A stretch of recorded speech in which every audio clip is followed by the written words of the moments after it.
देखो बच्चों, आज क्लास 12th का सेकंड क्लास मैट्रिक्स। और मैट्रिक्स में हम क्या पढ़ाएंगे? Number of matrix of different order. कितने मैट्रिक्स हो सकते हैं, चाहे नंबर तुम लोग को कुछ भी दे दे, सोल्व हो जाएगा। ठीक है ना। इसके बाद पहला पॉइंट। दूसरा point, number of different matrix of same order. ये अलग है और ये अलग है, दोनों डिफरेंट है बच्चों। यूजिंग गिवन एलिमेंट, एलिमेंट दिया हुआ रहेगा, उसके बेस पर हम कितने different type of matrix construct कर सकते हैं।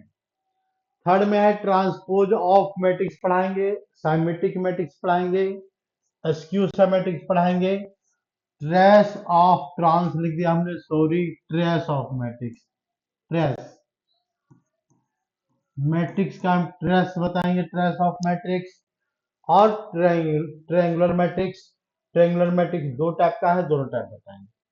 तो हम आज स्टार्ट करते हैं भाई आज की क्लास को। ठीक है, ये हमने पहले बता दिया। अगर ये तुम लोग को आता होगा तो वीडियो स्किप कर देना, नहीं आता होगा तो देख लेना, समझ में आ जाएगा भाई बच्चों। तो पहले हम फाइंड करते हैं number of matrix in different condition. Different number of matrix, नंबर ऑफ मैट्रिक्स बनाना है यहाँ पर। तो how many, if you have, क्या लेते हैं यहाँ पर? यू हैव, क्या मान लें यहाँ पर? You have 4 element. How you have 4 element? How many different matrix can be formed? Element, number of matrix बताना है इसमें, नंबर ऑफ मैट्रिक्स कितने होंगे। How number of different matrix, number of different order of matrix, different order of matrix। हम इसकी बात करते हैं बच्चों पहले, ठीक है। तो number of different order of matrix का मतलब क्या है? अगर 4 एलिमेंट है बच्चों, तो देखो हम क्या लिख सकते हैं, हमारे पास 4 एलिमेंट है तो 1 into 4, या फिर 4 into 1 लिख सकते हैं, कोई दिक्कत नहीं है। या फिर क्या लिख सकते हैं, 2 into 2 लिख सकते हैं, इससे ज्यादा तो लिख ही नहीं सकते। यानी नंबर, इसका आंसर क्या आ गया? इसका आंसर आ गया 3। कहानी खत्म होगी। Number of different order of matrix can be form, 3 matrix can be form if you are given 14 element. ये तो हमने 10 लिया था बच्चों। यहाँ पर हम क्या लेते हैं, ये क्वेश्चन नंबर 1 हो गया, सोल्व हो गया क्वेश्चन नंबर 1। ठीक है। क्वेश्चन नंबर 2 पर आ जाओ। क्वेश्चन नंबर 2 में क्या करते हैं, इसको हम मिटाते हैं। ये मिटाते क्यों है? यहाँ पर हमने डाल दिया 14, तब कितने मैट्रिक्स बनेंगे यहाँ पर? तो फिर दिमाग लगाओ। हमारे पास क्या लिखा हुआ? 14 लिखा हुआ यहाँ पर, 14। तो 14 में क्या लिख सकते हैं? फैक्टर इसका फॉर्म में 1 into 14 लिख सकते हैं। या फिर ये नंबर क्या जाएगा, तो 14 into 1 1 भी लिख सकते हैं, कोई दिक्कत नहीं है। ये नंबर 2 से भी जाएगा तो 2 into 7 लिखिए, 2 into 7। तो 7 into 2 भी लिख सकते हैं, 7 into 2। और कुछ लिख सकते हैं, और नंबर किसी जा सकता है, नहीं जा सकता है। ये तो हम टोटल मैट्रिक्स कितना आएगा इसका? Total matrix, total matrix of different order, total matrix क्या बनेगा बच्चों इसका? तो इसका आंसर आ गया 4। ये कितना आ गया इसका आंसर? 4। हम इस तरह से कैलकुलेट करते हैं, और यहाँ पर कुछ भी एलिमेंट लिख दे। अगर यहाँ पर हम एलिमेंट लिखते हैं, ये थर्ड क्वेश्चन लेते हैं, सेकंड क्वेश्चन हो गया, थर्ड क्वेश्चन पर आता है बच्चों। इसी क्वेश्चन में थर्ड में देखो हम क्या लिखते हैं यहाँ पर, फिर इसको चेंज करते हैं। इसमें हम क्या लिख देते हैं यहाँ पर? 81 इस बार लिख देते हैं, देखो 81। तो 81 में लिखने के बाद क्वेश्चन क्या है, how many, if you have 81 element, then number of different order of matrix can be formed. यानी इस कंडीशन में हम इसको मिटाएंगे पहले। हम क्या करेंगे यहाँ पर? तो ये करेंगे, यहाँ पर ये लिखा हुआ है 81 लिखा हुआ है बच्चों, तो 81 का फैक्टर फाइंड करेंगे। 1 into 81 81 होता है। तो 81 into 1 भी क्या होता है बच्चों? ये 81 ही होता है। ये नंबर फिर किससे जाएगा? तो ये नंबर 2 से नहीं जाएगा, 3 से। तो 3 into 27, 3 into 27, और 27 into 3 लिख सकते हैं। फिर ये नंबर किससे जाएगा? 9 से जाएगा, 3 के बाद और 9 से जाएगा। 9 इंटू क्या लिखेंगे? 9। तो 9 into 9, तो फिर 9 into 9, तो बात तो एक ही हो गई। यहाँ पर क्या हो गई बच्चों? बात एक ही हो गया। 9 into 9 हम दोबारा इंटरचेंज करेंगे तो बात तो ये इंटरचेंज हो रहा है, ठीक है। ये इंटरचेंज हो रहा तो ठीक नहीं है। नहीं है तो टोटल मैट्रिक्स कितने हो गए यहाँ पर? टोटल मैट्रिक्स हो गया 4। 1 2 3 4 5, सॉरी, काउंटिंग सही से करो। ये आंसर कितना आ गया इसका? 5। लेकिन बच्चों एक तरीका और भी है इसको फाइंड करने का। एक तो मेथड हो गया, ठीक है। लेकिन अगर नंबर बहुत बड़ा नंबर दे दिया, अगर कहीं कंपटीशन में ऐसा नंबर दे दिया 800, ये 8100, तो बताओ कितने मैट्रिक्स बनेंगे? तो वैसे तो करते रह जाएंगे, सारा फैक्टर ढूंढते रह जाएंगे। तो इसका आसान तरीका क्या है सर? तो देखो बिल्कुल आसान तरीका तुमको सिखा रहे हैं। जैसे नंबर क्या लिया हुआ था 81, ये 81 का फैक्टर से लिख दो यहाँ पर। तो 3 होता है 81 होता है, ठीक है। तो 3 का पावर कितना आ गया? 4 आ गया। अब ये 3 का पावर 4 है, जो भी नंबर है उसमें से एक नंबर और इंक्रीज कर दो नंबर, तो कितना आ जाएगा? 4+1, ये आंसर आ गया 5। हो गया, कहानी खत्म। ये आंसर आ गया 5, यहां भी आ रहा है, देखिए 5 यहां भी आ रहा है। फैक्टराइजेशन मेथड है। दूसरा मेथड हम दूसरा नंबर लेते हैं कि ये मान लो नंबर क्या लिखा हुआ है यहाँ पर? 56 मैट्रिक्स। 56 है, 256 एलिमेंट लिख दिया हमने, 256 नहीं। हम यहाँ पर लेते हैं वैसा नंबर जो दोनों टाइप का फैक्टर्स आ जाए। तो हम क्या लेते हैं यहाँ पर? ये लिख देते हैं बच्चों 32 नहीं, 25, 25, ये लिख देते हैं 100। देखो हमने लिख दिया 100। Now, how many different matrix can be formed by using this element? तो यहाँ पर देखो दिमाग ऐसा नहीं लगाना है, ये 100 की जगह पर 1000 भी लिख देंगे, तब ऐसे दिमाग, तब दिमाग आपको बदलना पड़ेगा। क्या करेंगे यहाँ पर? 1000 का प्राइम फैक्टर्स लिखेंगे बच्चों। तो ये 1000 का प्राइम फैक्टर्स क्या आएगा? तो 3 जीरो, कितने जीरो है यहाँ पर? 3 जीरो है। तो यहाँ पे लिखे 2 into 2 into 2 into 2 into 5 into 5 into 5 लिखेंगे बस। ये तो और कहानी डायरेक्ट डायरेक्ट बन गई। तो यानी इसका मतलब क्या हो गया? यहाँ पर 2 पावर 3 लिखेंगे बच्चों। 2 पावर 3 मल्टीप्लाइड बाय, किससे मल्टीप्लाई करेंगे यहाँ पर? 2 5 का पावर 3, देखो 5 का पावर 3, तो आंसर क्या आ जाएगा इसमें? ये आंसर आ जाएगा। तो ये नंबर को क्या, इसका आंसर, ये नंबर जो क्या लिखा हुआ है? 3 लिखा हुआ है, जो भी लिखा हुआ है पावर में, ठीक है ना, इसमें हम क्या करेंगे? 1 इंक्रीज करेंगे, तो 1 इंक्रीज कर दिया। मल्टीप्लाइड बाय, इसके पावर में जो भी लिखा हुआ है, क्या लिखा हुआ है? तो ये लिखा हुआ 5, तो 3+1 यहाँ भी कर दिया। तो ये कितना आ गया? 4 इंटू 4, तो 4 इंटू 4, तो आंसर क्या आ गया बच्चों? 16। कहानी कंप्लीट हो गया, खत्म। ये क्या है? शॉर्टकट मेथड है किसी भी नंबर का, number of element find out करने के लिए बच्चों। ध्यान से देखना है, ठीक ना। तो हमने एक मेथड बता दिया, चाहे नंबर जितना बड़ा दे दे कोई बात नहीं है। हम क्या करेंगे? वो ओरिजिनल मेथड को ले आकर फैक्टर्स कर देंगे। तो एक कंपटीशन में यूज होता है, हम सीबीएसई में भी यूज करेंगे, क्योंकि तो जनरली जो क्वेश्चन आएगा 1 और 2 दोनों क्वेश्चन ये आएगा, ऑब्जेक्टिव में आएगा। तो दूसरे क्वेश्चन पर आते हैं बच्चों। सेकंड क्वेश्चन में क्या दिया हुआ है? How many different matrix can be formed using element. तो क्वेश्चन क्या है तुम्हारा? नंबर ऑफ डिफरेंट मैट्रिक्स, नंबर of different matrix, different different matrix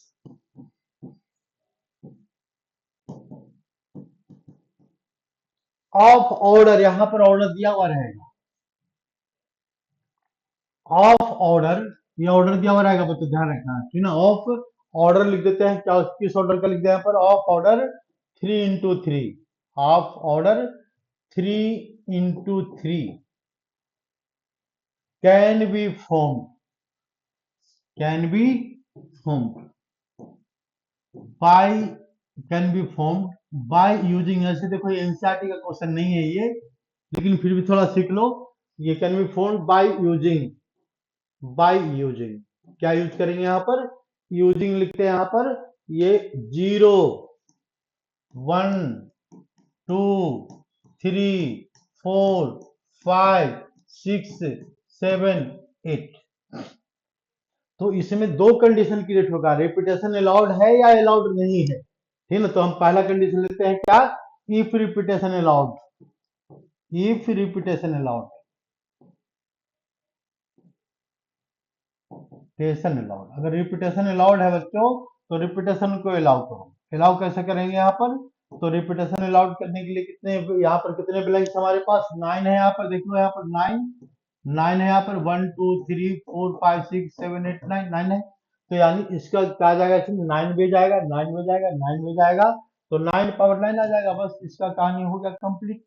लेकिन सेकंड केस में if repetition not allowed, second case क्या लेते हैं बच्चों?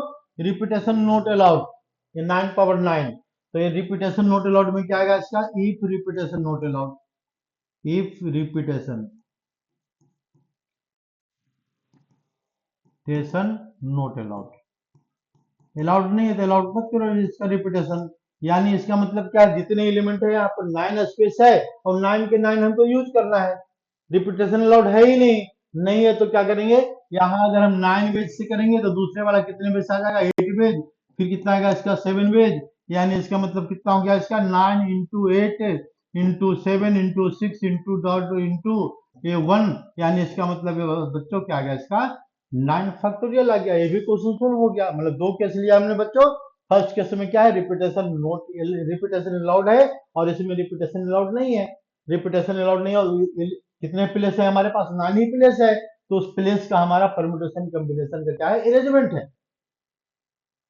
अगर इसी क्वेश्चन में हमें यहाँ पर लिख गई, ये क्या लिखा हुआ है कि how many different diagonal matrix, हम एक क्वेश्चन और लिखते हैं बच्चों, ठीक ना, जैसे ये सॉरी यहाँ पर इस पर आ जाओ, ये क्या लिखा हुआ है, how many different diagonal matrix, how many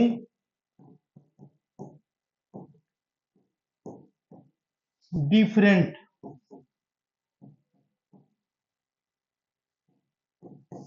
diagonal matrix, diagonal matrix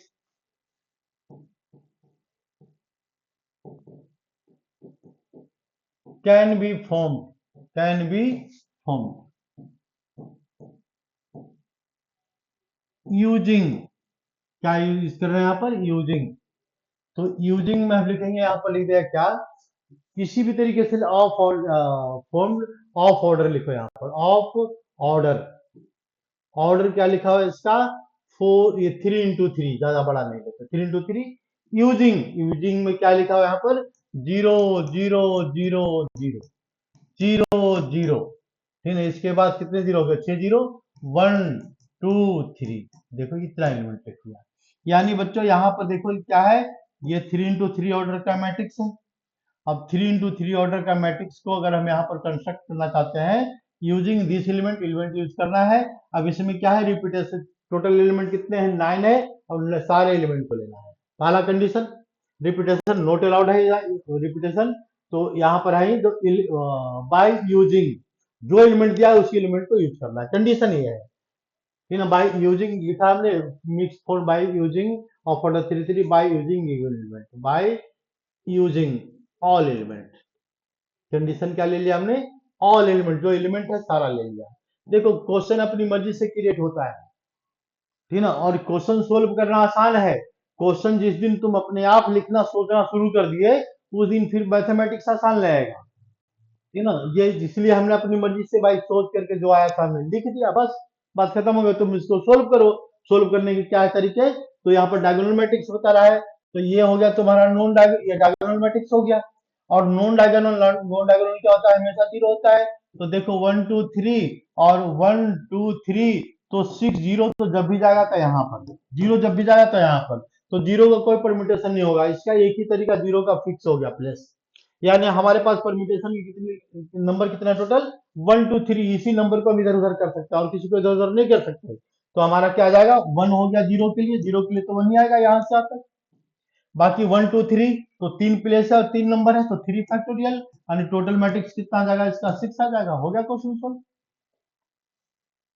ठीक है। एनसीईआरटी में केवल एक ही क्वेश्चन दे रखा है, लेकिन जब पेपर में पूछेगा तो ऐसा कोई जरूरी नहीं है कि जो एनसीईआरटी का वही देगा बच्चों, एक्स्ट्रा भी दे सकता है, तो एक्स्ट्रा भी थोड़ा सिखा करो धीरे धीरे धीरे, ठीक है ना, कारक धीरे होते हैं काहे होते जिस समय आवे चरवर ब्रेक ये तक सीचौनीर, तो दो बच्चे थे ना, दिमाग लगाओ शुरू से धीरे धीरे धीरे करके एक साल तक चलते रहो, ठीक है ना, अपने आप तुम्हारा जो टाइम आएगा उस टाइम तक पूरा हो जाएगा, ठीक है ना, ऐसा नहीं करो कि एक दिन में एक दिन पढ़ लिए 20 घंटे, ठीक है ना, रात में जग के अगले दिन जाकर सो जाओ, फिर सो ऐसा कि एक सप्ताह सोए रहो, ठीक है ना, धीरे धीरे करते रहो। तो देखो ट्रांसपोज ऑफ मैट्रिक्स, ये बहुत अच्छी बात पॉइंट है बच्चों, ट्रांसपोज ऑफ मैट्रिक्स, तो ट्रांसपोज ऑफ मैट्रिक्स में क्या होता है, तो हमने क्या लिया है इसमें मैट्रिक्स ए ऑफ मैट्रिक्स क्या है इसका, तो A B C D E F, these are the element of a matrix and order is 2 into 3, and if we have to find the transpose of matrix, तो transpose of matrix हम क्या लिखें यहाँ पर, ए टी लिखते हैं बच्चों या ए डैश लिखते हैं, दोनों में से कुछ भी लिखो, तो इसका मतलब क्या हो गया, जो रो है उसको कॉलम में कन्वर्ट, रो क्या लिखा है ए बी सी लिखा है रो, तो हम इसको कॉलम में कन्वर्ट कर देंगे, ए बी सी। इसके बाद कॉलम दूसरा रो में क्या है इसका, डी ई एफ है सेकंड रो में, तो इसको क्या कन्वर्ट कर देंगे, कॉलम में कन्वर्ट कर देंगे। तो डी डी ई एफ यहां पर आ जाएगा, डी ई एफ। अब इसको जरा ध्यान से देखो, पहले क्या था इसमें, 2 रो एंड 3 कॉलम लिखा हुआ है, देखो बिल्कुल साफ। अब हो गया यहाँ पर 3 row and 2 column. If row converted into column और कॉलम कन्वर्टेड टू रो, बात एक ही है, then we get transpose of matrix. यानी ये क्या होता है, ट्रांसपोज ऑफ मैट्रिक्स का मतलब क्या होता है, तो ट्रांसपोज ऑफ मैट्रिक्स हो गया यहां पर। तो transpose of matrix, if row converted to column, if row converted into column, converted into column, differential लिखने की जरूरत तो नहीं है बच्चों, फिर भी लिख सकते हैं इनटू कॉलम, हम ये लिख सकते हैं। और कॉलम कन्वर्टेड इनटू रो, बात एक ही हो जाती है बच्चों, column converted into row, converted into row, into row, called transpose of matrix, called transpose of matrix, transpose, इसी को बोलते हैं ट्रांसपोज ऑफ मैट्रिक्स। मैट्रिक्स को हमने क्या कर दिया बच्चों, ट्रांसपोज कर दिया, ठीक है ना। तो ट्रांसपोजिशन से क्या पता लग रहा है, जो ऑर्डर चेंज हो रहा है, यानी इसको हम ऐसे लिख सकते हैं यहाँ पर दूसरा लैंग्वेज में, इफ मैट्रिक्स से मैथमेटिकल लैंग्वेज लिखते हैं बच्चों, A I J, it is a matrix of order m into n and then A transpose क्या बनेगा बच्चों, ध्यान से देखो, ये जो था यहाँ पर रो कॉलम में बदल जाएगा, तो ये आ जाएगा, इसको ऐसे लिखते हैं, देखो ध्यान से, ए जे आई, ये जो कॉलम है, रो कॉलम रो में कन्वर्ट हो जाएगा, पहले आ जाएगा ए जे आई, ये जो होता है, और ऑर्डर क्या लिखेंगे यहाँ पर, तो n इंटू एम, ये इसका ऑर्डर आ जाएगा, n into M, it is known as transpose of matrix. तो ये ट्रांसपोज ऑफ मैट्रिक्स से कुछ प्रॉपर्टी होता है, प्रॉपर्टी में क्या लिखते हैं, देखो ये क्या लिखते हैं यहाँ पर, तो अगर ए ट्रांसपोज को हमने डबल ट्रांसपोज कर दिया, तो 11th क्लास में सेट पढ़ा होगा, सेट में क्या होता है, कंप्लीमेंट ऑफ कंप्लीमेंट, तो क्या बनाता है सेट, ये सेट पढ़ा होगा, कंप्लीमेंट ऑफ कंप्लीमेंट हम ऐसे लिख सकते हैं, ये सी और सी सेट का कंप्लीमेंट क्या आता है, सेम आता है। तो उसी तरह से मैट्रिक्स का जो है ट्रांसपोज है, और ट्रांसपोज का ट्रांसपोज करेंगे तो वी गेट सेम मैट्रिक्स। ये property number 1। Property number two क्या है इसका, ये प्रॉपर्टी बहुत काम की प्रॉपर्टी बता रहे हैं बच्चों, याद रखना, अगर दो मैट्रिक्स को हम ऐड करते हैं ए प्लस बी, दोनों मैट्रिक्स क्या है, सेम ऑर्डर में होगा तभी ऐसा होगा, तो यानी कि इसका हम ट्रांसपोज लेते हैं, तो A transpose plus B transpose आएगा बच्चों। ये किस कंडीशन में आएगा, if A and B are same order same होगा तभी तो एडिशन होगा, तो एडिशन ही नहीं होगा। तो if A and B are same order, are in same order होना चाहिए तब ऐसा होगा बच्चों, अगर ऐसा नहीं हुआ तो नहीं होगा, ये ना कंडीशन है। प्लस में हो रहा है तो माइनस से क्या दुश्मनी है, माइनस में भी लिख दो इसको, तो ये हमने लिख दिया माइनस, तो यहाँ पर माइनस, यानी नेक्स्ट प्रॉपर्टी क्या लिखते हैं बच्चों, प्रॉपर्टी नंबर 3, तो A minus B transpose is equal to A transpose minus क्या लिखेंगे बच्चों, बी ट्रांसपोज। बात आई समझ में। प्रॉपर्टी नंबर 3, प्रॉपर्टी नंबर 4 भी देख लो। फोर्थ प्रॉपर्टी में क्या है, ऐसे हमने बताया नहीं है बच्चों, अभी मल्टीप्लिकेशन लेकिन बीच में आ गया इसलिए बता ही देते हैं, छोड़ते इसको भी नहीं है। तो a इंटू बी, अगर दो मैट्रिक्स को ट्रांसपोज करेंगे तो ये वैल्यू क्या आएगा, a इंटू बी, मल्टीप्लाई हो रहा है, मल्टीप्लिकेशन अभी बताया नहीं है, घबराओ मत, इसके बाद अगली क्लास में मल्टीप्लिकेशन की होगी, तो ये वैल्यू क्या आएगा इसमें, बी ट्रांसपोज आ जाएगा इंटू ए ट्रांसपोज। ये प्रूफ करके बताएंगे कि ऐसा क्यों होता है, ठीक है ना। तो हमने प्रॉपर्टी 4 बता दिया, तो एक और सीख लो, कोई दिक्कत नहीं, जब सीख ही रहा है तो पूरा सीख लो। तो क्या लिखेंगे यहाँ पर k इंटू ए, यहाँ पर k क्या है, k is real number, it is number note A matrix. तो ट्रांसपोज अगर इसका करते हैं, इसको हम क्या कर दिया, हमने ट्रांसपोज कर दिया, तो क्या आ जाएगा, k इंटू ए ट्रांसपोज के इक्वल आएगा। ये ट्रांसपोज, के का ट्रांसपोज नहीं होगा बच्चों, कुछ बच्चे क्या करते हैं ट्रांसपोज नंबर का भी कर देते हैं, नंबर का ट्रांसपोज नहीं मत करना, नंबर का ट्रांसपोज नहीं होता, नंबर का रेसिप्रोकल होता है, लेकिन इसमें करना नहीं है। तो के इज मेंबर ऑफ क्या लिखेंगे बच्चों, रियल नंबर लिखेंगे, ठीक है ना। यानी फॉर एग्जाम्पल इसमें कंफ्यूज मत करना, इसी में बच्चे ज्यादा कंफ्यूज कर जाते हैं।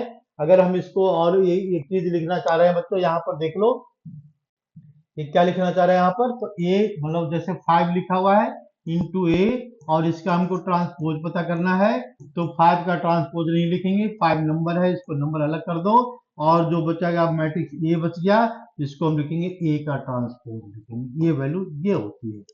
तो 6 प्रॉपर्टीज का 5 प्रॉपर्टी हमने बता दिया, और सारी प्रॉपर्टी को बच्चों ध्यान रखना पड़ेगा, तब काम चलेगा, अदरवाइज काम तो चलेगा, ऐसी बात नहीं है, काम उसको भी चलता है जो नहीं पढ़ता है ना।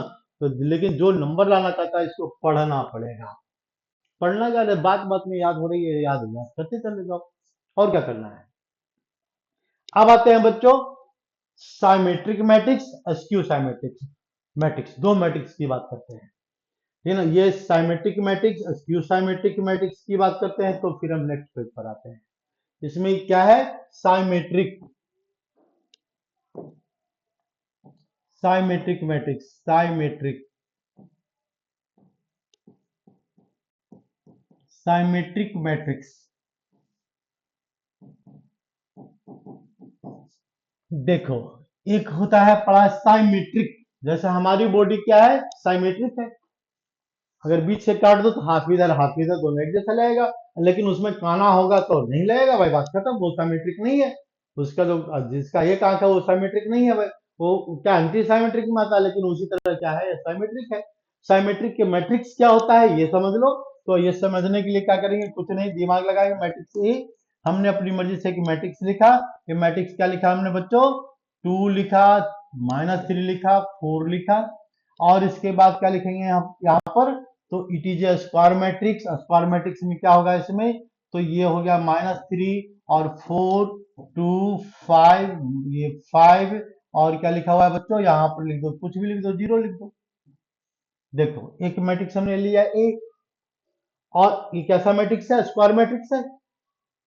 स्क्वायर मैट्रिक्स को हम इसको ट्रांसपोज करेंगे, transpose of matrix is not a square matrix, तो पहले वाला स्क्वायर नहीं है कि जरूरी नहीं है, स्क्वायर हो भी सकता है नहीं भी हो सकता, लेकिन ये क्या है, ये कंपलसरी है कि स्क्वायर होगा। कौन कौन से, साइमेट्रिक और अस्क्यू साइमेट्रिक दोनों कंपलसरी है। डायगोनल मैट्रिक्स क्या है, कंपलसरी में आता है, ठीक है ना। स्केलर मैट्रिक्स क्या है, कंपलसरी है कि वो स्क्वायर मैट्रिक्स होगा, ठीक है ना। आइडेंटिटी मैट्रिक्स कंपलसरी है, स्क्वायर मैट्रिक्स होगा। अब यहां पर हम लिखते हैं ट्रांस साइमेट्रिक मैट्रिक्स, ठीक है ना। तो साइमेट्रिक मैट्रिक्स में क्या करते हैं बच्चों, हम ए का ट्रांसपोज लिखते हैं, देखो ए का ट्रांसपोज, तो ट्रांसपोज में क्या करते हैं, row converted to column, column converted to row, यही तो रूल होता है। तो देखो ये रो है यहाँ पर, तो रो है क्या है, इसमें 2 है, इसको हमने कॉलम में कन्वर्ट कर दिया, 3 लिख दिया हमने, -3 और 4, रो को कॉलम में कन्वर्ट कर दिया।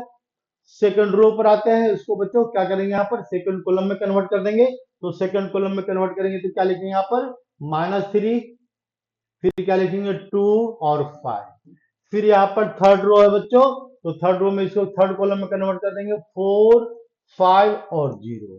अब इसको हम कंपेयर करके जरा देखते हैं, देखो जो एलिमेंट यहाँ पर है वो एलिमेंट यहाँ पर है, जो एलिमेंट यहाँ पर वो एलिमेंट यहाँ पर है, मतलब it is a type of the square matrix in which A transpose is equal to A, yani we can say that in mathematical language A is a matrix Aij,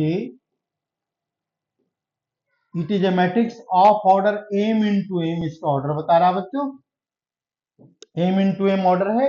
transpose करने के बाद क्या आएगा इसमें, A ट्रांसपोज क्या आएगा इसका, A transpose आएगा AJI आ जाएगा, AJI order AJI and order remains same, means m into m, m into m, but Aij equal Aij की जो वैल्यू है Aij, ए आई जे की जो वैल्यू है वो किसके इक्वल होगा, ए जे आई के इक्वल होगा।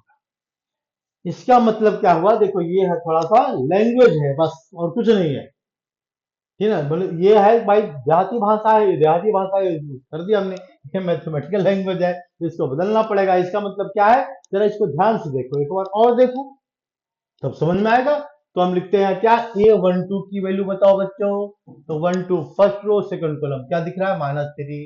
तो A21 की वैल्यू बताओ बच्चों, A21 क्या है इसका, तो A21 से ये भी क्या है -3, दोनों सेम है। यानी ये क्या है, इसमें कभी भी ट्रांसपोज करेंगे तो वैल्यू सेम आएगा। It is property of askew symmetric matrix. इसमें याद रखना है ये ट्रांसपोज, ये कंडीशन बनेगा मतलब A I J equal to A J आई, और ट्रांसपोज दोनों क्या होना चाहिए, सेम मैट्रिक्स है। यानी इसका अगर डिफिनेशन लिखना है बच्चों तो थोड़ा सा दिमाग लगा लो, और क्या करना है। It is a matrix, it is a square matrix, square matrix whose transpose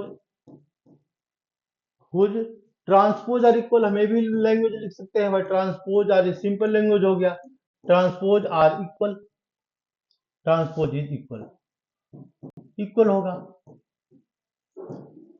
दूसरी लैंग्वेज में क्या लिख सकते हैं, मैट्रिक्स ए है और ए आई जे है, आई जे ऑफ ऑर्डर क्या लिखा हुआ है, एम इंटू एन ऑर्डर है लिखा हुआ, M into M, such that क्या कंडीशन फॉलो कर रहा बच्चों, कि ए I J equal to A J आई। ये हो गया, थोड़ा सा लैंग्वेज हो गया, अच्छा लैंग्वेज हो गया। ये भी लैंग्वेज है, बुरा लैंग्वेज है, कोई बात नहीं है, लेकिन है तो लैंग्वेज ही है, ठीक ना। इंग्लिश पर मत जाओ, बस समझने देखो, तो मैथमेटिक्स में समझना होता है, समझने के बाद क्वेश्चन तो अपने आप सोल्व होगा, क्वेश्चन को किसी से करवाना है भाई, ठीक है। तो ये हो गया तुम्हारा साइमेट्रिक मैट्रिक्स। साइमेट्रिक मैट्रिक्स में अब इसके बाद बच्चों आते हैं कि हम पहले अस्क्यू साइमेट्रिक पर, askew symmetric matrix. Next page पर क्या है इसका, साइमेट्रिक मैट्रिक्स हो गया। इसके बाद क्या है बच्चों, अस्क्यू साइमेट्रिक मैट्रिक्स है। तो अस्क्यू साइमेट्रिक मैट्रिक्स क्या होता है ये समझ लो। अस्क्यू साइमेट्रिक मैट्रिक्स में हमने क्या लिखा है, एक एलिमेंट लिखा, कोई मैट्रिक्स लिखा ए, इसका एलिमेंट कैसा लिया हमने, एलिमेंट अपनी मर्जी से वन, ये वन नहीं, यहाँ पर लेते हैं 0, फिर यहाँ पर लिया हमने 1, फिर लिया -2, फिर लिया यहाँ पर -1, और फिर क्या लिया हमने, माइनस ये 2, फिर क्या लिया हमने 0, फिर क्या लिया इसका 3, तो यहाँ पर लेते हैं -3, यहाँ पर 0। यानी ध्यान से देखो ये क्या है, it is a matrix of order 3 into 3 order का हमने मैट्रिक्स लिया है। ये 2 into 2 ऑर्डर का भी हो सकता है, 4 into 4 ऑर्डर का होता है, ऑर्डर के पीछे मत भागना, ठीक ना, कंडीशन के पीछे भागना। कंडीशन में क्या है इसका, कि ये मैट्रिक्स कैसा मैट्रिक्स है, तो देखो ए आई जे की जो वैल्यू है is equal to -A J आई है। यानी इसका मतलब क्या है, तो इसका मतलब है यहाँ पर A12 लेते हैं बच्चों, देखो A12 की वैल्यू बताओ, तो फर्स्ट रो से सेकंड कॉलम की वैल्यू क्या है, 1, तो इसको हमने क्या किया, ट्रांसपोज कर दिया, A21 लिख दिया हमने यहाँ पर। तो A21 की वैल्यू क्या है, इसका निगेटिव आ रहा है, ये माइनस आ रहा है यहाँ पर, तो इसीलिए कंडीशन क्या है, A I J equal to -A J I, then it is known as askew symmetric matrix, and it is property of the skewed symmetric matrix, diagonal element must be 0, ये एकदम 0 इसका होना ही होना है, नहीं होगा तो काम ही नहीं चलेगा। क्यों होगा 0, वो भी प्रूफ करके बता देते हैं। तो पहले इसको देख लो, इसका कंडीशन लिख लेना, कंडीशन में क्या है, A is a matrix of A I J of order m into m, means it is a square matrix such that, condition क्या फॉलो कर रहा है, सच दैट, ये कंडीशन फॉलो करेगा A I J is equal to -A J I, बस इतनी सी बात को याद रखना है और कुछ नहीं। थोड़ा सा ये देखो ए जे आई, बस यहाँ पर माइनस तो लगाया नहीं, तो माइनस लगा दो यहाँ पर, बस हो गया। ये कंडीशन क्या होता है, it is known as askew symmetric matrix. सिर्फ बात याद रखना बच्चों, डेफिनेशन लिखने की जरूरत नहीं है, लेकिन फिर भी यह लिख सकता है डिफरेंस अपने आप सोच करके, कोई बड़ी बात नहीं है, ठीक ना। तो हम आते हैं इसके एडवांटेज पर, क्या कि वाई इट इज जीरो, है ना, ये पॉइंट हमको प्रूव करना है। तो यानी क्वेश्चन में अगर आएगा प्रूव दैट, ऐसे एनसीईआरटी में दिया हुआ है लेकिन पूछा नहीं है अभी तक, लेकिन कभी पूछ भी दिया तो क्या कर लेगा, prove that diagonal element, diagonal element of askew symmetric matrix, askew symmetric matrix always zero, ये प्रूफ करना है, ऑलवेज जीरो। ये मत समझ आया, ऐसा होता तो है लेकिन ऐसा मत लिख देना कि ऐसा होता ही है ना। तो रीजन की देखो, लॉजिक समझना चाहिए, लॉजिक क्या है इसका। तो ये हम लिख let A is a matrix of order A I J. तो अस्क्यू सिमेट्रिक्स कब होता है, जब एक कंडीशन होगा स्क्वायर मैट्रिक्स होगा। तो हमने क्या मान लिया, ये मैट्रिक्स मान लिया। मैट्रिक्स कैसा लिया हमने, एम इंटू एन, मतलब it is a square matrix, हमने लेट लिया। अब यहां पर लेते हैं फोर कंडीशन ऑफ किसका, साइमेट्रिक, अस्क्यू साइमेट्रिक का। तो four askew symmetric matrix, four askew symmetric, क्या कंडीशन होगा इसका, अस्क्यू साइमेट्रिक मैट्रिक्स, क्या कंडीशन होगा बच्चों, ये कंडीशन होगा कि ए आई जे की जो वैल्यू है equal to minus A J आई होता है, ये कंडीशन होता है स्क्यू साइमेट्रिक मैट्रिक्स का। बट हम लेते हैं, हमको क्या प्रूफ करना है बच्चों, डायगोनल प्रूफ करना है। But for diagonal, but for diagonal element, क्या कंडीशन होता है इसका, four diagonal element, diagonal element, इसका क्या कंडीशन होता है डायगोनल एलिमेंट का। तो डायगोनल एलिमेंट का कंडीशन होता है I equal to J, I equal to क्या होता है बच्चों, जे होता है। आई इक्वल टू जे हुआ तो मेरा काम हो गया। कैसे काम हुआ ये समझ लो थोड़ा सा, काम कैसे हुआ बच्चों, तो ये थोड़ा सा साइज छोटा करते हैं, ठीक है, क्लियर दिख रहा है, हाँ दिख रहा है, थोड़ा सा ब्लर दिख रहा है, उसको बात नहीं, अगली क्लास से हो जाएगा। ये but for diagonal element I equal to J, तो यहाँ पर जहां पर आई लिखा हुआ वहां पर जे डाल दो। तो क्या लिखेंगे यहाँ पर, ए लिख सकते हैं यहाँ पर, देखो ध्यान से, ये ध्यान से क्या लिखेंगे, राइट। तो ए आई, जो यहाँ पर आई है बच्चों, तो हमने लिख दिया आई, ए आई I is equal to minus ए आई आई लिख सकते हैं ना, आई इक्वल टू जे है तो दोनों को इक्वल कर दिया हमने। डायगोनल के लिए कंडीशन होता है, तो कंडीशन होता है तो क्या लिख सकते हैं यहाँ पर, ए आई आई और प्लस ए आई आई, ये क्या आएगा बच्चों, जीरो। तब ये जीरो आएगा तो हम इसको लिखेंगे ट्वाइस ऑफ ए आई आई, क्या होगा इसमें, तो twice of A I I zero. तो समझ में आ नहीं गया होगा कि इसमें करना क्या है, I I equal to zero, यानी इसका मतलब diagonal element a skew symmetric matrix में diagonal element must be zero, ठीक है ना। इसकी प्रॉपर्टी भी बहुत सारी प्रॉपर्टी है, प्रॉपर्टी बताएंगे अभी, इसके बाद देखो, अभी पहले इसका टाइप समझ लो। तो एक और लास्ट टाइप और बताना है बच्चों, ट्रेस ऑफ मैट्रिक्स, फिर आएंगे क्वेश्चन पर। तो हम आते हैं ट्रेस ऑफ मैट्रिक्स पर। ट्रेस ऑफ मैट्रिक्स का नाम तो नहीं सुना होगा, ये है एनसीईआरटी में नहीं दिया हुआ है, लेकिन कभी कभार क्वेश्चन आ जाते हैं बच्चों, ठीक ना। तो हम आते हैं ट्रेस ऑफ मैट्रिक्स पर। ट्रेस ऑफ मैट्रिक्स क्या है इसमें, एक सेकंड देखो, ट्रेस ऑफ मैट्रिक्स, ठीक है, ट्रेस ऑफ मैट्रिक्स। ट्रेस मतलब क्या होता है, ट्रेस किसका ट्रेस कर रहा है, ये कर रहा है ट्रेस डायगोनल एलिमेंट का। देखो एक मैट्रिक्स है, तो ये क्या लिखा हुआ है इसमें, A one, A one two, A one two, A one three, ठीक है। फिर लिखेंगे बच्चों A two one, A two one, A two two, और ये ए टू थ्री। तो इसमें कुछ नहीं, हम टाइम पास कर रहे हैं कि तुम लोग को भी थोड़ा रेस्ट मिल जाए, हमको भी रेस्ट मिल जाए, ठीक है ना, और कुछ नहीं है। तो क्या करो, यहाँ पर तीनों को प्लस कर दो, किसको, यानी ट्रेस ऑफ मैट्रिक्स मतलब होता है sum of diagonal element, sum of diagonal element, diagonal, बस प्यार से लिख दो डायगोनल एलिमेंट का सम।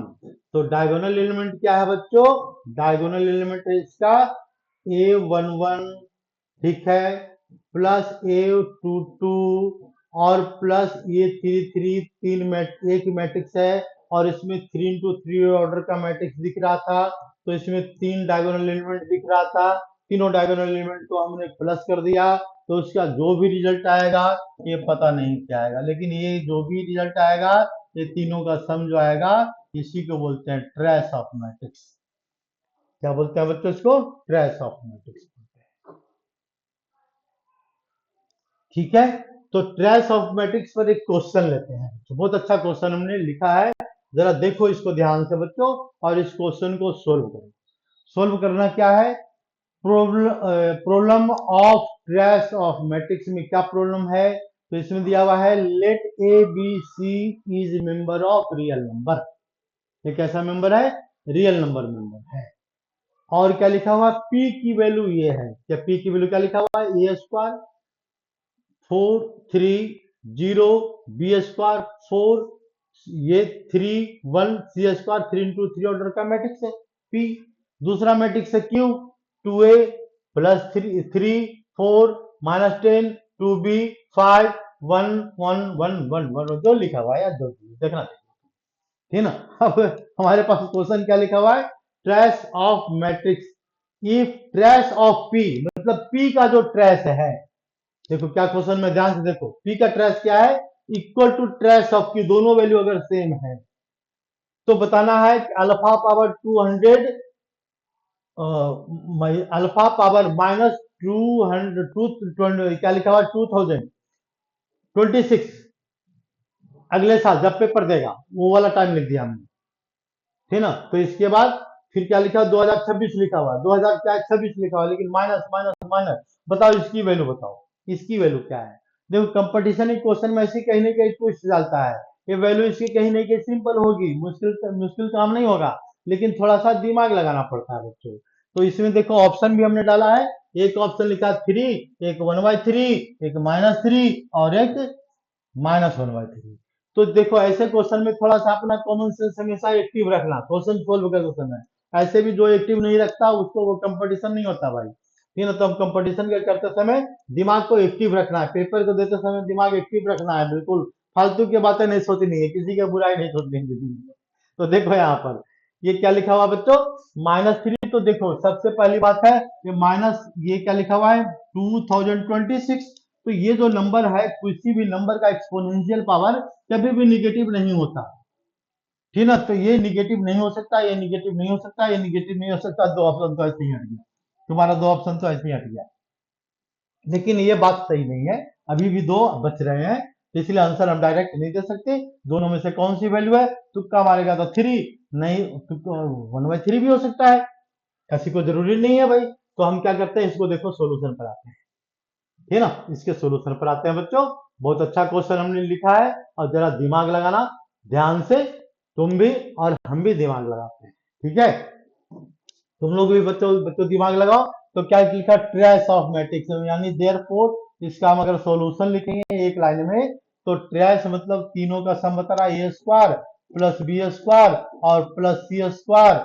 ये जो ट्रेस हो गया इसका तीनों का सम एक किसके इक्वल है 2b प्लस 2c और माइनस ये 2b प्लस 2c और प्लस 2a भी तो है, 2a है लेकिन हम ऑर्डर में नहीं लिखा, तो ऑर्डर में लिखो यहाँ पर 2a प्लस 2b और प्लस 2c -3 प्यार से लिख सकते हैं, कोई दिक्कत नहीं, लिख दिया हमने।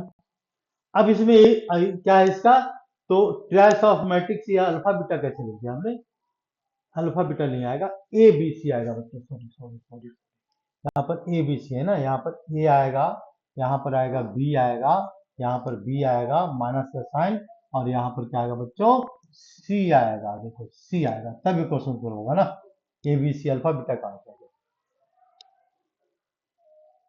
ठीक है। देखो अब इसके बाद ए बी इसकी वैल्यू फाइंड आउट करना है। दो ऑप्शन तो पलट गया, दो दो की बात कर रहे थे। तो देखो ध्यान से, ए स्क्वायर यहाँ पर है, यहाँ पर 2a है, तो हम ऐसे लिख सकते हैं ए स्क्वायर -2a लिख सकते हैं। यहाँ पर -3 है बच्चों, तो एक माइनस इसके साथ ले लेते हैं, काम हो गया हमारा। दूसरी वैल्यू लेते हैं यहाँ पर बी स्क्वायर और -2b और इसका एक -3 इधर ले लेते हैं तो -1 आ जाएगा यहाँ पर, -1। फिर इसके बाद क्या आएगा बच्चों, c² और इसके बाद -2c और -1 लिख सकते हैं, इक्वल टू क्या आ गया बच्चों, 0 आ जाएगा, इक्वल टू 0। यानी अब इसको जरा ध्यान से देखो बच्चों, हमने लिखा क्या है, तो लिखा ये लिखा है ना, देखो ये हमको दिख गया। जब ये दिख गया तो हम क्या करेंगे, इसको परफेक्ट स्क्वायर में सोल्व करेंगे, क्योंकि देखो यहाँ पर क्या है, एक्चुअली ये लिखा हुआ है a-1 का स्क्वायर। जो सोचता है उसी का आंसर आता है बच्चों, जो नहीं सोचेगा उसका आंसर क्या आएगा, तो तुक्का मार करके ही आएगा। इसलिए इसको परफेक्ट स्क्वायर का फॉर्मूला है, हमने लिख दिया। और प्लस क्या होता है इसमें, c-1 का स्क्वायर आ गया, इसको भी हमने 0 लिख दिया, कोई बात नहीं है, लिख दिया तो लिख दिया। अब देखो यहाँ पर तीनों का स्क्वायर 0 है बच्चों, ये पॉसिबल 0 पॉसिबल कब होगा, there is one and only one condition are there which verifies given condition. केवल एक कंडीशन होगा बच्चों, और एक कंडीशन कौन सा होगा, जब ये वैल्यू 0 होगी, तीनों सिमुल्टेनियसली 0 होगा, तीनों एक साथ 0 होगा तब, और दूसरा कोई कंडीशन नहीं है, क्योंकि स्क्वायर का नंबर कभी भी निगेटिव नहीं आता, इसमें भी निगेटिव नहीं है, इसमें भी निगेटिव नहीं है, इसमें भी निगेटिव नहीं है, तो 0 आ कहां से रहा है, तो यानी इसका मतलब ए भी 0 है, ए भी 0 है, ए भी 0 है, तीनों 0 है। यानी इसका मतलब तीनों 0 का मतलब क्या है, a-b 0 लेंगे, इसके बाद तो a की वैल्यू 1 आ जाएगा बच्चों, b-1 0 लेंगे तो b की वैल्यू क्या आएगा बच्चों, 1 आ जाएगा, c-1 0 लेंगे, c की वैल्यू 1 आ जाएगा, कहानी खत्म, a equal to 1, b equal to 1, c equal to 1। अब क्या करेंगे, इस वैल्यू को हम जाकर के इक्वेशन में पुट करें, तो पुट करने पर क्या जाएगा, यहाँ पर देख लो क्या रहा है, क्या रहा है, 1 पावर दिस, तो 1 1 1 का आंसर क्या आ गया इसका, फिर ये आंसर आ गया, यानी ऑप्शन नंबर 1 फेल कर गया, कहानी खत्म हो गई। ठीक है, ये हो गया ट्रेस ऑफ मेट्रिक। देखो क्वेश्चन जो आता है कंपटीशन में कोई मुश्किल नहीं आता, लेकिन उसको इतना घुमा देता है, इतना घुमा देता है कि बच्चे उसी में घूम जाते हैं, गलती उसकी भी नहीं है बच्चों, गलती यार 15 लाख बच्चे 17 लाख बच्चे पेपर दे रहे हैं एक साल में, तो उसको भी तो यार कम करके 1 लाख बच्चों को सिलेक्शन करना है जो अच्छे इंजीनियरिंग कॉलेज में जाएंगे, उसी को तो मिलता है 1 लाख बच्चों को, तो ये 14 बच्चे मतलब 100, ये क्या कितने, मतलब देख लो परसेंटेज, देख लो परसेंटेज, देख लो ध्यान से, है ना, और इसके बाद तब दिमाग लगाना कि भाई करना कैसे, कैसे तैयारी करनी है ना। तो यानी इसका मतलब क्या है कि भाई गलती क्वेश्चन बनाने वाले की भी नहीं है, गलती पढ़ाने वाले की भी नहीं है, पढ़ाने वाला भी बहुत दिमाग लगाता है, सब कुछ पढ़ा ही देता है, गलती फिर किसकी है, समझ गया होगा आप, क्यों समझाए भाई हम, फिर हम आगे बढ़ते हैं, ठीक है ना। फिर क्या आएगा कि सर हमारी गलती निकाल रहे हैं, तो देखो आ जाओ ट्रायंगुलर मैट्रिक्स पर। ट्रायंगुलर मैट्रिक्स क्या होता है बच्चों, ये दो तरह का, ऐसे सिलेबस में सीबीएसई में नहीं है बच्चों, याद रखना, लेकिन फिर भी पढ़ा देते हैं, आ गया तो आ गया, पिछले बार भी आ गया था, हटा हटा नहीं पाए, चलो इस बार देख लो। तो ट्रायंगुलर मैट्रिक्स में क्या लिखा हुआ है, it is a square matrix, it is a square matrix, पहली बात रहा, it is a square matrix, it is a square matrix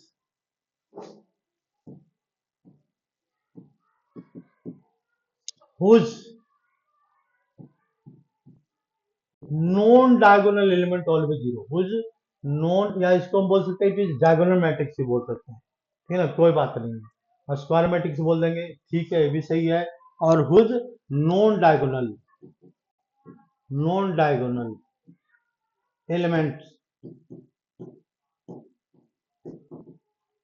are always zero, ये हमेशा जीरो होगा, कौन सा एलिमेंट, ऑलवेज जीरो।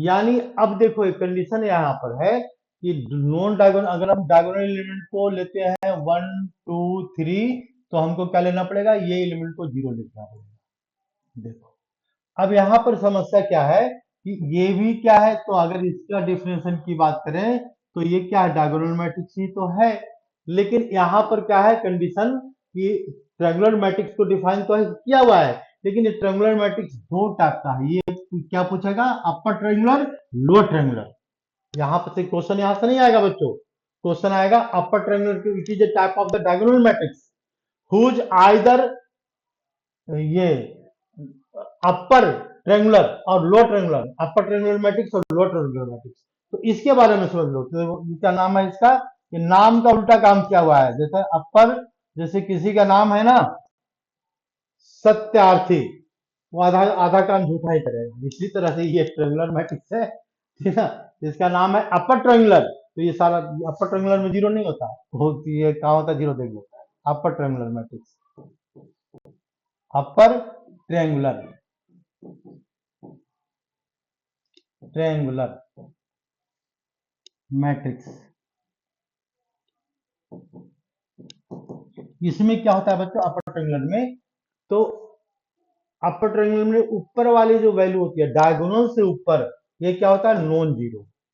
ये हो गया यहाँ पर अपर ट्रायंगल कैसा होता है, जरा देखो ध्यान से। एक मैट्रिक्स लिखा हमने, डायगोनल मैट्रिक्स लिखा, तो डायगोनल मैट्रिक्स में लिख देते हैं 1 2 और 3। तो ये हमने क्या लिखा अपर ट्रायंगल, मतलब इसके ऊपर जो आएगा जीरो नहीं होगा। तो ये तो हमने समझाने का तरीका बता रहे हैं। इसके नीचे वाले सारे जीरो, इसके नीचे वाले सारे जीरो होंगे, यानी ये वाला कंफर्म है कि जीरो होगा, ये भी जीरो होगा और ये भी जीरो होगा। अब ध्यान से देखो तो तीनों ट्रेंगल बना रहा है ना, ये ट्रेंगल बना रहा है नहीं बना रहा है, ट्रेंगल बना रहा है। लेकिन ये कैसा ट्रेंगल बना रहा है, अपर ट्रेंगुलर बना रहा है। इसके लोअर वाला जीरो है और अपर वाला क्या है नॉन जीरो है। तो नॉन जीरो मतलब लिख दे तो यार कुछ भी लिख दो 4 3, यहाँ पर एक जीरो डाल सकते हैं, एक जीरो डाल सकता है कोई दिक्कत नहीं है, लेकिन यहाँ पर नीचे वाला सारा जीरो हो गया। तो ये हो गया, इसका नाम क्या देंगे, उस वाले साइड से नाम देते हैं, इसका नाम है अपर ट्रेंगुलर। लोअर वाली इसकी वैल्यू जीरो है, मतलब ये तो समझाने के लिए हम इतना मेहनत कर रहे हैं, लेकिन ऐसा नहीं समझना है। समझना कैसे है, it is a square matrix, मतलब A I J of order M into M order बनेगा बच्चों। तो देखो जरा ध्यान से, यहाँ पर क्या लिखते हैं एलिमेंट ए आई जे क्या होगा इसका जीरो होगा। किस कंडीशन में होगा जीरो, जरा अब इस पर दिमाग लगाओ। तो ये क्या बता रहा है, थर्ड रो है सर और फर्स्ट कॉलम है ना, थर्ड रो फर्स्ट कॉलम है, मतलब आई की वैल्यू 3 है और जे की वैल्यू क्या है 1 है। यानी ये जीरो कब होगा, जब आई ग्रेटर देन जे होगा तो जीरो होगा, आई ग्रेटर देन जे क्या होगा तो जीरो होगा। ये डेफिनेशन है, आई ग्रेटर देन क्या होगा इसका, जे तो जीरो हो गया, तो इसका नाम है अपर ट्रेंगुलर, उसका नाम है बता रहे हैं बार बार। लोअर ट्रेंगुलर में क्या होगा, आप तो समझ गया होगा लोअर ट्रेंगुलर में क्या होगा, ये हो गया अपर ट्रेंगुलर में जो होगा। तो लोअर ट्रेंगुलर में क्या होगा, तो ये भी दिमाग लगा लो, लिख लो अपने आप, क्या लिखेंगे इसको। तो लोअर ट्रेंगुलर मतलब हो गया लोअर ट्रेंगुलर, तो फिर ट्रेंगुलर बनाएंगे। अब इसके लोअर वाली वैल्यू जीरो नहीं होगी, जीरो कौन सी वैल्यू होगी, उस डायगोनल के अपर वैल्यू। तो अपर वैल्यू अगर बात करें यहाँ पर, तो हम एक इसको थोड़ा सा डिस्कस कर देते हैं। तो ये अपर तो हो गया बच्चों, लोअर ट्रेंगुलर डिस्कस कर देते हैं। लोअर ट्रेंगुलर ट्रेंगुलर मैट्रिक्स, बहुत सारे मैट्रिक्स है यार, सब मैट्रिक्स है, ये मैट्रिक्स है वो मैट्रिक्स है, लेकिन सारे मैट्रिक्स नहीं पढ़ना है, तो एक दो एक्स्ट्रा हमने दिमाग में आया तो हमने पढ़ा दिया, ये दोबारा आ गया था इसलिए पढ़ा दिया। पहले बार तो स्किप कर दिया था, लेकिन छोड़ो अभी सर समझाए देते हैं, फिर तुम लोग कहेगा सर दिखा करके पढ़ाए नहीं। तो देखो एक मैट्रिक्स ये है यहाँ पर, ये डायगोनल लिमिट लेते हैं जीरो, ये सॉरी इसके लिए आपने 1 2 3 4, थोड़ा सा ऑर्डर बड़ा कर देते हैं, यहाँ पर ऑर्डर बड़ा कर देते हैं। तो इसमें देखो बच्चों ध्यान से, ये क्या लिखते हैं zero zero zero zero zero zero, ये कंपल्सरी है, लोअर ट्रायंगुलर है तो अपर वाला जीरो हो जाएगा, एक कंपल्सरी के अंदर आ गया। बाकी तुम्हारी मर्जी, यहाँ जो लिखना है लिख लो, ये हम जीरो भी लिख सकते हैं, लेकिन सारा जीरो नहीं लिख सकते, एक कम से कम एक लगा दो। बाकी तुम्हारी जब इच्छा है तो जीरो लिख दो, कोई बात नहीं है, फिर यहाँ भी जीरो लगा सकते हैं, यहाँ 2 लगा दिया, यहाँ 1 लगा दिया, कुछ भी लगा दिया, जो तुम्हारी इच्छा है भाई। तो यानी इसका मतलब अब ध्यान से इसको देखो, तो ये कंडीशन क्या फॉलो कर रहा है, matrix A I J condition follow कर रहा है, A I J such that M into M order का मैट्रिक्स है बच्चों, एम इंटू एम ऑर्डर का मैट्रिक्स है। यहाँ पर क्या है, तो ये फर्स्ट रो है और थर्ड कॉलम है, यही बता रहा है ना, एलिमेंट क्या बता रहा है, ये बता रहा है एलिमेंट, ये इसको हटाओ, इसको हटाओ, ज्यादा डिस्टर्ब हो रहा है। ये क्या बता रहा है, first row and third column, तो जीरो कब होगा, यहां से पता लगेगा।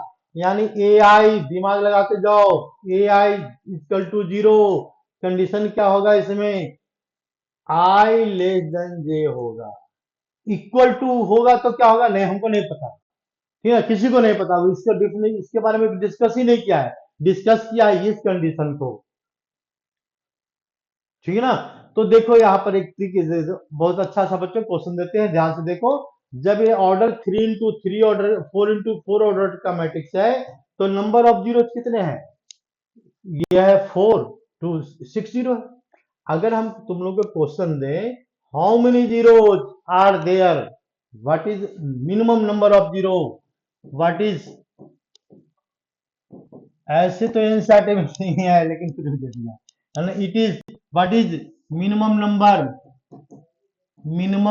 Number of zero, number of zero in